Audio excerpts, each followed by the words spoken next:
Aujourd'hui, on parle du diplôme d'ingénieur. Est-ce qu'il n'est pas spécial? Est-ce qu'il n'est pas glorieux? Est-ce qu'il n'a pas de valeur si on n'est pas ingénieur en informatique? Cette question, elle vient de Thierry qui m'a envoyé un email que je vais vous montrer à l'écran. Voici son email en entier que j'ai ensuite rendu plus simple et plus clair ici. Et on va donc répondre à ces questions principales et discuter ingénieur, formation, diplôme, etc. Recrutement et est-ce que ça a une valeur? Et si tu ne connais pas, moi c'est Thomas l'ingénieur. N'hésite pas à me poser tes questions. Tu m'envoies un message soit en commentaire YouTube, soit par email. Et puis je te répondrai, lui j'ai répondu en privé, mais je pourrais aussi faire des vidéos s'il y a des bons sujets qui sont intéressants. Voilà, on est parti. Bonsoir Thomas, je fais une formation ingénieur en matériaux, technologie et économie. En gros, j'étudie les matériaux dans plusieurs domaines, énergie, chimie, mécanique, technologie. Depuis mes recherches de stage, j'ai l'impression que les matériaux ne sont pas pris autant en sérieux que je l'imaginais. En effet, j'ai eu des difficultés à trouver une entreprise ou un laboratoire de recherche. Jusqu'à fin décembre, ça m'a épuisé d'être refusé ou de ne pas trouver le stage idéal. J'ai quand même pu avoir des entretiens et j'ai finalement trouvé un stage. Le sujet n'est pas idéal, mais je reste optimiste sur ce qu'il m'apportera en compétences et connaissances. Donc première partie de l'email, et je pense que beaucoup d'entre vous peuvent se retrouver là-dedans. Moi en tout cas ça fait écho, on travaille sur ce type de matière, énergie, chimie, mécanique, technologie.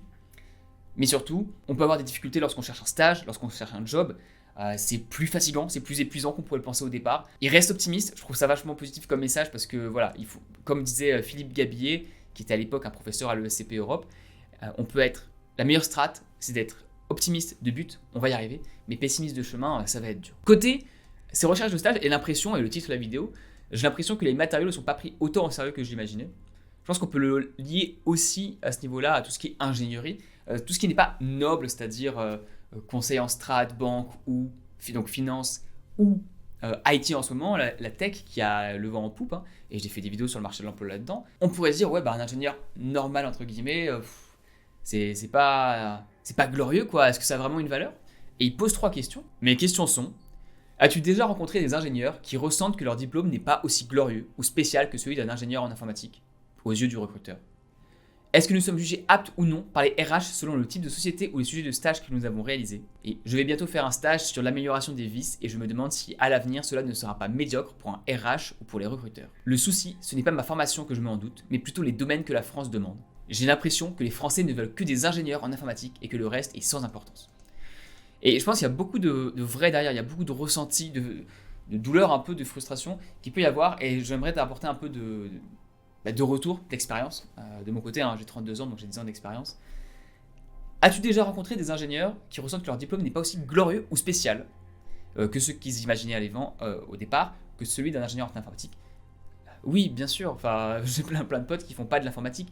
Et aux yeux des recruteurs, je pense que tout est dit ici. Il faut différencier la valeur que tu accordes à ton diplôme de ce que c'est en fait. C'est-à-dire qu'un diplôme, surtout une formation, le but, c'est pas d'être glorieux, on s'en fout. Si tu cherches la fame, la gloire, c'est pas là que tu vas l'avoir.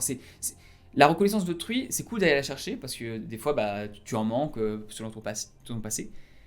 Mais se définir par rapport à autrui, ça sert pas à grand chose. La formation, elle a 3 buts principaux. 1, tes compétences. 2, ton réseau. Et 3, ton diplôme en lui qui peut être nécessaire pour faire certains boulots.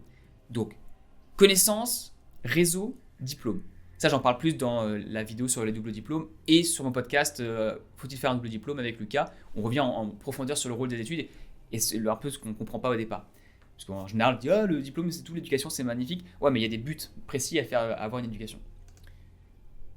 Donc, les recruteurs, de manière générale, bien sûr qu'ils voient les ingénieurs en informatique bien.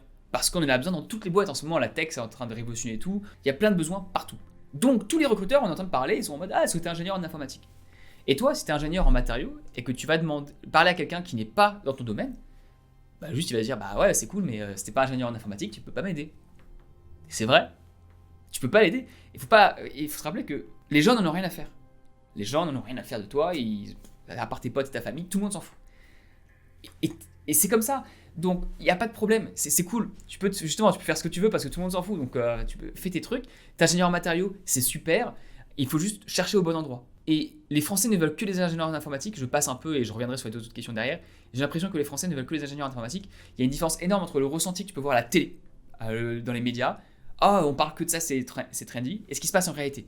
Mais si tu cherches au mauvais endroit, tu vas pas réussir à trouver, tout simplement. Imagine que tu veuilles du matériel d'escalade et que tu vas près d'un lac et que tu demandes à un pêcheur. Le pêcheur, il a beau être le meilleur pêcheur du monde. S'il est que pêcheur et qu'il ne fait pas d'escalade, bien sûr, et qu'il est en train de pêcher tranquillement ses truites, bah, il a beau vouloir t'aider, être bienveillant, gentil, il pourrait juste te dire bah, je peux pas t'aider, j'ai pas de matériel d'escalade. Et bah là, c'est la même chose. Si tu veux trouver un boulot dans les matériaux, il faut aller contacter des RH et des personnes techniques dans les matériaux. Ceux qui sont vraiment intéressés, qui peuvent te donner ce matériel d'escalade. Et donc, ça, c'est une impression générale. Les Français ne veulent que, de toute façon, on s'en fout des Français, au sens où c'est pas les Français qui vont te donner un travail. C'est une entreprise, un manager, un directeur, une personne qui va te recruter. Et c'est ça qu'il faut que tu ailles chercher. Donc, oui, le diplôme n'est pas forcément glorieux, mais en fait, c'est pas son but du tout. Le but, c'est pas d'avoir la gloire. Le but, c'est d'avoir un boulot qui te plaît, d'apprendre des connaissances qui sont cool, de te faire un réseau dans un domaine dans lequel tu aimerais évoluer plus tard. Ensuite, deuxième question, est-ce que nous sommes jugés aptes ou non par les RH selon le type de société ou les sujets de stage que nous avons réalisés? Alors bien entendu, cette question, je pense que tu es un peu jeune, c'est pour ça que tu me la poses, mais évidemment, ton CV, il est jugé en 7 secondes par rapport à ce que tu as fait et comment tu le mets en valeur. Donc oui, j'ai fait des playlists sur comment trouver un stage ou un job, comment faire ton CV, donc j'en parle plus en détail là-dedans, on va pas aller plus en profondeur sur ce sujet-là, je préfère qu'on reste sur le métier d'ingénieur et donc est-ce que ça a de la valeur ou pas. Je trouve que c'est vraiment intéressant pour cette vidéo. Troisième question, je vais bientôt faire un stage sur l'amélioration des vis et je me demande si à l'avenir cela ne sera pas médiocre pour un RH ou pour des recruteurs. C'est une question pertinente parce que là ça c'est quelque chose qui te plaît sûrement. On t'a dit que c'était pas le sujet idéal, mais en tout cas ça te plaît les matériaux, pourquoi pas tu fais l'amélioration des vis. C'est un domaine technique qui va avoir un vrai impact sur les constructions potentiellement. C'est cool, tu vois, enfin perso j'aime la technique, je trouve ça cool.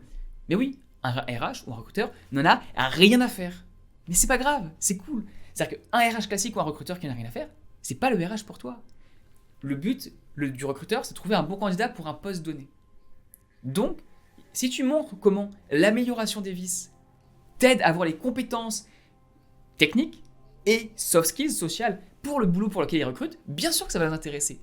Mais ça va être à toi de le montrer bien, de mettre en avant ce que tu as pu faire dans ce stage, en travail des matériaux, en production, en lean engineering, tout ce que tu veux qui apporte des compétences soit transverses, soit techniques dans le domaine dans lequel tu veux postuler. Et si tu parles avec un RH dans les matériaux, bien sûr que ça va l'intéresser. Mais il faut trouver les bons recruteurs. Donc on continue. Fin du message. Je suis persuadé qu'avec mes connaissances ou l'innovation des matériaux, on peut trouver des solutions ou améliorer l'avenir pour des problèmes comme le réchauffement climatique ou le manque d'énergie. En gros, j'avais choisi cette formation parce que mon objectif est un rêve de gamin, participer à la science, la technologie ou l'innovation pour changer le monde. Là, je trouve que c'est un super message que tu donnes. Je trouve que c'est un super rêve de gamin. C'est top. Ce que tu cherches à faire, Thierry, c'est incroyable. Et ça va être dur, bien sûr. Tu vas avoir des gens qui vont pas comprendre, tu vas avoir des RH qui vont pas forcément valoriser ce que tu as fait, mais c'est pas grave. Tu as les compétences. Et maintenant, tu vas acquérir l'expérience, les skills, le pouvoir montrer que ça, c'est vraiment ce que tu veux faire. Trouver les bonnes personnes, le bon vendeur de matériaux, d'équipements d'escalade dont on a parlé tout à l'heure. Allez le voir lui, trouver cette personne, ce directeur technique en matériaux, qui a un même rêve que toi, qui veut faire ça, que ce soit dans de la recherche ou dans une boîte industrielle, et participer à la science et à la technologie et à l'innovation à ton niveau.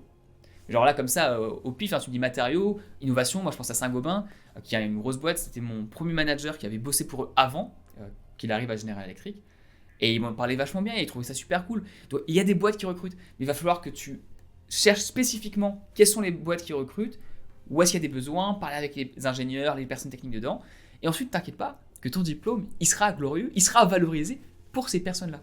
Mais pour ces personnes-là uniquement. Mais si tu veux utiliser justement les technologies de l'IT pour ta recherche dans les matériaux, trouver des entreprises qui t'intéressent, tu peux utiliser deux outils, LinkedIn et ChatGPT ensemble, et je te montre dans la vidéo qui s'affiche à l'écran comment faire ChatGPT dans la recherche d'emploi, qui est à mon avis le futur. Merci d'avoir regardé, bonne journée à vous.